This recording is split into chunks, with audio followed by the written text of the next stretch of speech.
சங்கீதம் 17. கர்த்தாவே, நியாயத்தைக் கேட்டருளும். என் கூப்பிடுதலைக் கவனியும். கபடமில்லாத உதடுகளினின்று பிறக்கும் என் விண்ணப்பத்திற்குச் செவிகொடும். உம்முடைய சந்நிதியிலிருந்து என் நியாயம் வெளிப்படுவதாக. உம்முடைய கண்கள் நியாயமானவைகளை நோக்குவதாக. நீர் என் இருதயத்தை பரிசோதித்து ராக்காலத்தில் அதை விசாரித்து என்னை புடமிட்டு பார்த்தும் ஒன்றும் காணாதிருக்கிறீர். என் வாய் மீறாதபடிக்கு தீர்மானம் பண்ணினேன். மனுஷரின் செய்கைகளை குறித்து நான் உம்முடைய உதடுகளின் வாக்கினாலே துஷ்டனுடைய பாதைகளுக்கு விலக்கமாய் என்னை காத்து கொள்ளுகிறேன். என் காலடிகள் வழுவாதபடிக்கு என் நடைகளை உமது வழிகளில் ஸ்திரப்படுத்தும். தேவனே, நான் உம்மை நோக்கி கெஞ்சுகிறேன். எனக்குச் செவி கொடுக்கிறீர். என்னிடத்தில் உம்முடைய செவியைச் சாய்த்து என் வார்த்தையை கேட்டருளும்.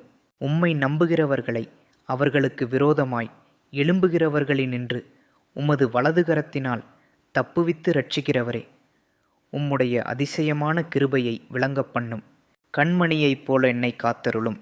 என்னை ஒடுக்குகிற துன்மார்க்கருக்கும் என்னை சூழ்ந்து கொள்ளுகிற என் பிராண பகைஞருக்கும் மறைவாக உம்முடைய செட்டைகளின் நிழலிலே என்னை காப்பாற்றும். அவர்கள் நினைந்துண்ணியிருக்கிறார்கள். தங்கள் வாயினால் வீம்பு பேசுகிறார்கள். நாங்கள் செல்லும் பாதைகளில் இப்பொழுது எங்களை வளைந்து கொண்டார்கள். எங்களை தரையிலே தள்ளும்படி அவர்கள் கண்கள் எங்களை நோக்கி கொண்டிருக்கிறது. பீறுகிறதற்கு ஆவலுள்ள சிங்கத்துக்கும் மறைவிடங்களில் பதிவிருக்கிற பால சிங்கத்துக்கும் ஒப்பாயிருக்கிறார்கள்.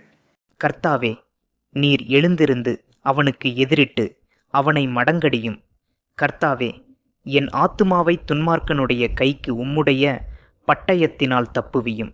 மனுஷருடைய கைக்கும் இம்மையில் தங்கள் பங்கை பெற்றிருக்கிற உலக மக்களின் கைக்கும் உம்முடைய கரத்தினால் என்னை தப்புவியும். அவர்கள் வயிற்றை உமது திரவியத்தினால் நிரப்புகிறீர். அவர்கள் புத்திர பாக்கியத்தினால் திருப்தியடைந்து தங்களுக்கு மீதியான பொருளை தங்கள் குழந்தைகளுக்கு வைக்கிறார்கள். நானோ நீதியில் உம்முடைய முகத்தை தரிசிப்பேன்.